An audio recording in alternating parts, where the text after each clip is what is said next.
Rash media நண்பர்களுக்கு வணக்கம். நம்மளோட பிக் பாஸ் நிகழ்ச்சியோட இன்னைக்கான 3வது ப்ரோமோ ரிலீஸ் ஆயிருக்கு. இந்த 3வது ப்ரோமோவை பொறுத்தவரை ஜாக்லின ராணவ் வந்து வம்பிழுக்கிறாரு. அப்படி என்ன நடந்துச்சு அப்படிங்கறத இந்த வீடியோல பார்க்க போறோம். வீடியோக்குள்ள போறதுக்கு முன்னாடியே நம்ம சேனலுக்கு நீங்க புதுசா இருந்தீங்க அப்படின்னா மறக்காம சப்ஸ்கிரைப் பண்ணிருங்க. வாங்க வீடியோக்குள்ள போலாம். அதாவது இந்த ப்ரோமோவை பொறுத்தவரை போட்டியாளர்கள் எல்லாருமே லிவிங் ஏரியால இருக்காங்க. அந்த நேரம் பிக் பாஸோட ஒரு அறிவிப்பு வருது.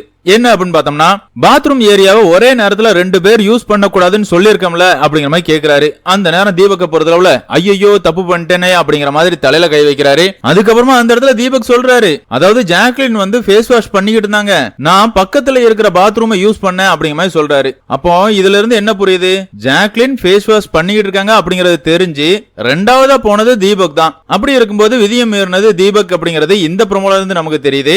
இருந்தாலும் இந்த இடத்துல பிக் பாஸ் என்ன சொல்றாரு அப்படின்னு பார்த்தோம்னா, இந்த பிக் பாஸ் வீட்டோட விதிமுறைகள் மீறப்பட்டிருக்குது, அதனால ஜாக்லின் நாமினேட் சோனுக்கு அனுப்பப்படுறாங்க அப்படிங்கிற சொல்றாரு. இந்த முடிவு வந்து ஜாக்லினா எடுக்கிறாங்களா இல்லனா மேனேஜர்கள் எல்லாருமே சேர்ந்து முடிவு பண்றாங்களா, உண்மையாவே ஜாக்லின் மேலதான் தவறு இருக்குதா அப்படிங்கறத நம்ம பொறுத்திருந்தா பார்த்தாகணும். என்னதான் இருந்தாலும் ஜாக்லின் தொழிலாளரா மாறி சைக்கிள் மிதிச்சுக்கிட்டு இருக்காங்க.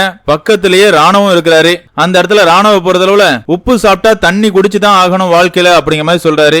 அந்த இடத்துல ஜாக்லின் வந்து என்னடா இப்பெல்லாம் பேசிட்டு இருக்க, நான் என்னடா தப்பு பண்ண அப்படிங்கிற மாதிரி கேக்குறாங்க.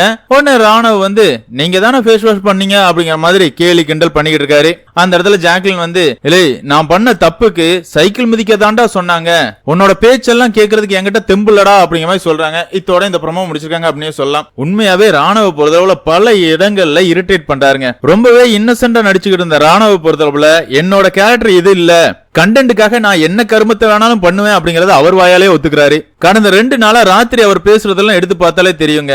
தீபக்கிட்ட பேசும்போதா இருக்கட்டும் இல்லனா மஞ்சரிட்ட பேசும்போதா இருக்கட்டும் அவர் தெளிவாவே சொல்றாரு, அதாவது என்ன பொறுத்தளவுல என்ன யாராலையுமே ப்ரோவோக் பண்ண முடியாது, நான் எதுக்குமே கோவப்பட மாட்டேன், யார் என்ன கழுவி ஊத்துனாலும் தட்டி விட்டுட்டு போய்கிட்டே இருப்பேன், அதே நேரத்துல கண்டென்ட் கொடுக்கணும் அப்படிங்கறதுக்காக தான் பல பிரச்சனைகளை நானா தான் வாண்டடா கிரியேட் பண்றேன் அப்படிங்கறத பல இடங்கள்ல அவர் ஒத்துக்கிட்டு இருக்காரு. அப்படி இருக்கும்போது இந்த இடத்துலயும் வாண்டடா ஜாக்லின் பிரச்சனை பண்ற மாதிரி தான் நமக்கு ஃபீல் ஆகுது. என்னதான் இருந்தாலும் உண்மையாவே விதிகளை மீறினது யாரு, ஜாக்லினுக்கு கொடுக்கப்பட்ட தண்டனை சரிதானா அப்படிங்கறதெல்லாம் நம்ம பொறுத்திருந்து பார்க்கலாம். பிக் பாஸ் ரசிகர்களான உங்களை பொறுத்தளவுல ராணுவ பத்தி நீங்க என்ன ஃபீல் பண்றீங்க அப்படிங்கறத கமெண்ட்ல மென்ஷன் பண்ணுங்க. இந்த வீடியோ உங்களுக்கு பிடிச்சிருந்தா லைக் பண்ணுங்க, ஷேர் பண்ணுங்க, மறக்காம நம்ம சேனலை சப்ஸ்கிரைப் பண்ணுங்க. Thank you friends.